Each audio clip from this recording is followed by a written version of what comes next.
सबसे बड़ी खुशखबरी मैं आपको देने जा रहा हूं क्योंकि ईरान युद्ध के बाद बहुत से लोगों में डर था कि कहीं अमेरिका कल को भारत को बुली करने पर ना आ जाए। जैसे कि अपने बड़े बड़े एयरक्राफ्ट कैरियर्स की मदद से वो दुनिया के किसी भी देश को डरा देता है, धमका देता है, कल को वो भारत के साथ ना करने लगे। हालांकि वो बात अलग है कि आज अमेरिका के साथ हमारे संबंध ठीक ही हैं, खराब नहीं है, लेकिन अब से 10 साल बाद, 15 साल बाद पता नहीं क्या होगा, कैसे संबंध होंगे। उस समय अगर कल को अमेरिका हमें ऐसे ही परेशान करेगा तो हम कैसे उसे जवाब देंगे। तो आपका ये डर आज खत्म हो जाएगा, बल्कि आपकी छाती गर्व से फूली नहीं समाएगी। मैं ऐसा क्यों कह रहा हूं, आप बस खबर देख लो, जान लो। और हाँ, थोड़ी सी टेक्निकल खबर जरूर है, लेकिन मैं आपको बहुत बहुत आसान भाषा में एग्जाम्पल देकर समझाऊंगा जिससे कि आप टेक्निकल चीजें भी आसानी से समझ जाओगे। चलिए अब बिना टाइम वेस्ट के वीडियो को शुरू करते हैं। तो देखिए, खबर निकलकर सामने ये आई है कि डीआरडीओ ने 2 एक्विजिशन टेंडर निकाले हैं जिसमें वो खरीद रहे हैं फ्लैक्स नोजल सिस्टम एक्चुएटर्स और इसके अलावा माइक्रो ओरिएंटल सेंसर्स। और ये दोनों बहुत ही एलीट टेक्नोलॉजी है जो लगाई जानी है भारत के ETL DHCM हथियार के अंदर। अब आप कहोगे कि यार ये क्या कोड नेम सा बता दिया, तो आसान भाषा में बताता हूं।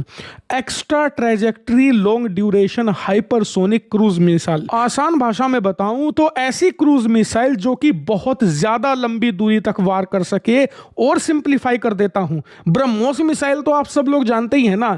ब्रह्मोस मिसाइल को 20 से गुना कर लो, इतनी भीषण रफ्तार, इतनी भीषण तबाही ये मचा सकेगी और इसे रोक पाना इम्पॉसिबल है। अमेरिका के लिए भी आने वाले 10 सालों में भी ऐसी कोई टेक्नोलॉजी नहीं आने वाली जो इस ETL को हरा सके। ऐसा मैं क्यों कह रहा हूं वो अब मैं आपको समझाऊंगा इन दोनों टेक्नोलॉजी के काम से। देखिए, जो मैंने आपको पहले बताया ना, फ्लेक्स नोजल सिस्टम एक्चुएटर, ये लगाया जाएगा इस हाइपरसोनिक मिसाइल में इसके थ्रस्ट वेक्टर को कंट्रोल करने के लिए। दरअसल इतनी भयंकर स्पीड पर जब मिसाइल लॉन्च होती है और उसके बाद जब हाइपरसोनिक स्पीड पर क्रूज कर रही होती है, उस दौरान थ्रस्ट जो कि इस मिसाइल को आगे पुश कर रहा है हवा के खिलाफ, तो उस दौरान इसे कंट्रोल कर पाना बहुत मुश्किल काम है। आप खुद सोचिए, मोटरसाइकिल आप लोग चलाते हैं, 40 की स्पीड पर उसे कंट्रोल कर पाना कितना आसान रहता है, लेकिन जब उसी मोटरसाइकिल को आप 80 से ऊपर लेकर जाते हैं ना, फिर आपको उसे कंट्रोल करने के लिए ज्यादा ध्यान लगाना पड़ता है, ज्यादा ताकत भी हैंडल पर लगानी पड़ती है, वरना वो वाइब्रेट करने लगती है और आपका फोकस भी ज्यादा बनाए रखना पड़ता है। अब इसे आप कंपेयर करो मिसाइल से। एक नॉर्मल क्रूज मिसाइल जब चलती है 1-1.5 मैक की रफ्तार से तो काफी आसान होता है उसे कंट्रोल में रखना, क्योंकि वो स्पीड 1400 से लेकर 1600 किलोमीटर प्रति घंटे की होती है। लेकिन हाइपरसोनिक क्रूज मिसाइल चलेगी कम से कम 8 से लेकर 10 मैक की भयंकर रफ्तार से, यानी कि स्पीड ही 8-10 गुना हो गई, लगभग 14 से लेकर 15,000 किलोमीटर प्रति घंटा।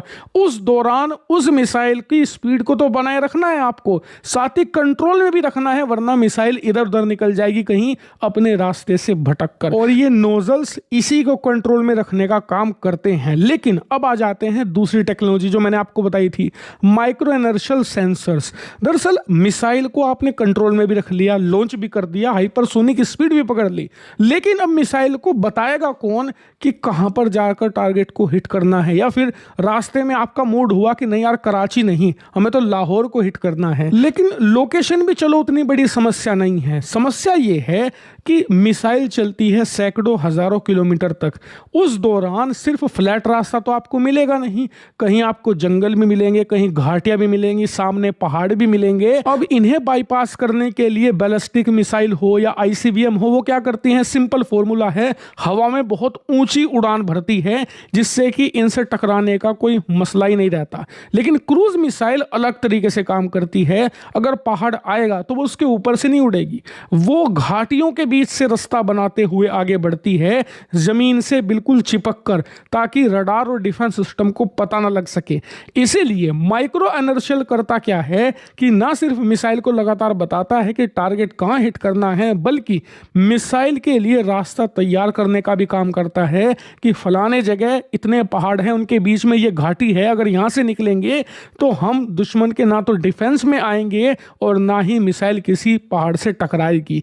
इसीलिए माइक्रो इनर्शियल बहुत ही क्रिटिकल टेक्नोलॉजी है और अमूमन ये तभी एक्वायर की जाती हैं जब कोई प्रोजेक्ट अपने अंतिम फेज में पहुंच जाए। अच्छा, तो टेक्नोलॉजी के बारे में आपने जान लिया, अब मिसाइल के बारे में भी जान लो। अभी तक इस मिसाइल को प्रोजेक्ट विष्णु के अंदर तैयार किया जा रहा है और इस मिसाइल की रेंज 1500 किलोमीटर प्लस होने वाली है। अब आप कहोगे यार 1500 किलोमीटर, अग्नि है हमारे पास तो वो 5500, 6000, 7000 किलोमीटर तक जाती है, तो फिर ये लॉन्ग रेंज क्यों? वो इसलिए क्योंकि ये हाइपरसोनिक मिसाइल नहीं है। जी हाँ, ये हाइपरसोनिक क्रूज मिसाइल है और दोनों में धरती आसमान का अंदर है। देखिए, अगर आपको एक हाइपरसोनिक मिसाइल को लॉन्ग रेंज बनाना है ना, तो ज्यादा कुछ नहीं करना, एक मिसाइल लो, उसके ऊपर हाइपरसोनिक व्हीकल को आपको माउंट करना है और उसके बाद आप उसे फायर कर दो। जो वो रॉकेट है जो आपने नीचे लगाया है वो उसे 1000, 2000, 3000 किलोमीटर तक लेकर जाएगा। उसके बाद आखिरी के 400-500 किलोमीटर में हाइपरसोनिक व्हीकल रिलीज होगा और दुश्मन की तरफ हाइपरसोनिक रफ्तार से बढ़ेगा। यह होता है नॉर्मल हाइपरसोनिक मिसाइल। इसे अमेरिका भी बनाने की कोशिश कर रहा है, चीन भी। भारत बना चुका है, टेस्ट भी कर चुका है, रूस भी बनाकर टेस्ट कर चुका है और अपनी सेना में शामिल कर चुका है। लेकिन जो ये मिसाइल के बारे में मैं आपको जानकारी दे रहा हूं, ये हाइपरसोनिक क्रूज मिसाइल है, लॉन्ग रेंज वाली। इसे रूस के अलावा कोई तैयार कर ही नहीं पाया है। चीन, अमेरिका भी इसके प्रोजेक्ट अभी शुरू ही कर रहे हैं, भारत अंतिम फेज में है।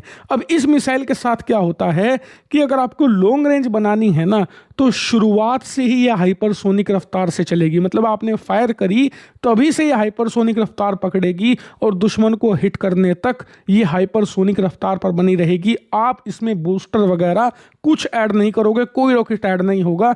इसीलिए इस तरीके की हाइपरसोनिक मिसाइलों की रेंज बढ़ा पाना बहुत मुश्किल काम होता है, क्योंकि हाइपरसोनिक रफ्तार पर ना नॉर्मल मेटल तो पिघल ही जाता है, क्योंकि हवा में जितनी तेजी से कोई चीज जाती है ना, उसका हवा के साथ फ्रिक्शन होता है, यानी कि घर्षण होता है और उस वजह से गर्मी पैदा होती जाती है। जितनी रफ्तार से आप आगे बढ़ोगे गर्मी उतनी ज्यादा होती है। और हाइपरसोनिक वो पॉइंट है जब नॉर्मल लोहा या आपका जो स्टील है वो पिघल कर हवा में बिखर जाएगा।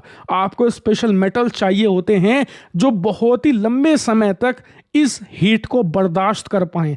अमेरिका, चीन, आप जानकर हैरान होंगे, अभी इस मेटल को डेवलप ही कर रहे हैं, वो भी इसके अर्ली फेज में ही हैं। हम इसे ना सिर्फ बना चुके हैं बल्कि बहुत ही सक्सेसफुली अब टेस्ट भी करेंगे आने वाले कुछ महीनों में, जब ये टेक्नोलॉजी इंटीग्रेट करके इसकी हम टेस्टिंग करेंगे। इसीलिए ये हाइपरसोनिक मिसाइल नहीं, भारत की इंजीनियरिंग का एक मार्वल होने वाला है। और जब इसका टेस्ट सफल होगा, जो हम सब प्रार्थना करते हैं कि हमारे वैज्ञानिकों की जो मेहनत है वो सफल हो, तो ऐसा होगा बिल्कुल। और टेस्ट सफल होते ही भारत एक नया कीर्तिमान भी स्थापित कर देगा। इसीलिए सिर्फ हथियार नहीं, हमारा प्राइड है और भविष्य में हमें सुरक्षित भी रखेगा। आप कहोगे कैसे? तो कल को मान लीजिए अमेरिका, चीन या दुनिया का कोई और देश भारत को ऐसे ही परेशान करने की कोशिश करता है अपने एयरक्राफ्ट कैरियर के जरिए, जैसे कि इस समय ईरान को अमेरिका कर रहा है, तो भारत के पास होगी ये ETL मिसाइल, जो क्या करेगी, दुश्मन के चीथड़े उड़ा देगी। दुश्मन को पलक झपकने का मौका नहीं मिलेगा, इतनी भीषण रफ्तार से उड़ेगी। और स्पेशली ये एंटी शिप कामों के लिए ही बनाई जा रही है, मतलब जमीन पर हमला करने के लिए तो इसका बेसिक टास्क है। इसका स्पेशलाइजेशन होगा दुश्मन की जो बड़े एयरक्राफ्ट कैरियर्स होते हैं, दुश्मन के बड़े शिप्स होते हैं, उनकी धज्जियां उड़ाना। और इसीलिए आने वाले 10-15 सालों में तो चीन, अमेरिका, किसी के पास इसे रोकने का कोई तरीका भी नहीं होगा, क्योंकि ये हाइपरसोनिक रफ्तार से भी ज़्यादा तेज़ी से चलेगी। आज भी किसी देश के पास कोई डिफेंस सिस्टम नहीं है जो हाइपरसोनिक हथियारों को टैकल कर पाए। यहाँ तक कि अमेरिका आज भी अपने एयरक्राफ्ट कैरियर ईरान के ज़्यादा करीब नहीं लेकर जा पा रहा, क्योंकि ईरान के पास ऐसे हाइपरसोनिक रफ्तार से चलने वाली मिसाइलें हैं जो हाइपरसोनिक भले ही ना हो, लेकिन अंतिम फेज में वो हाइपरसोनिक रफ्तार पकड़ लेती हैं। और अमेरिका के पास कोई टेक्नोलॉजी नहीं है जिससे कि वो इनका सामना कर पाए। इससे आप समझिए कि जब आज अमेरिका उनसे इतना डर रहा है, भारत की तो फुल्ली स्टेल्थ और फुल्ली हाइपरसोनिक मिसाइल होगी, उससे दुनिया कितना डरेगी। इसीलिए ये सिर्फ हमारी सुरक्षा का नहीं, दुश्मन को खौफ में लाने का भी हथियार होगा। इसीलिए चैनल को सब्सक्राइब कर लीजिए, क्योंकि जैसे इस पर कोई बड़ी अपडेट आएगी मैं आपको सूचित करूंगा।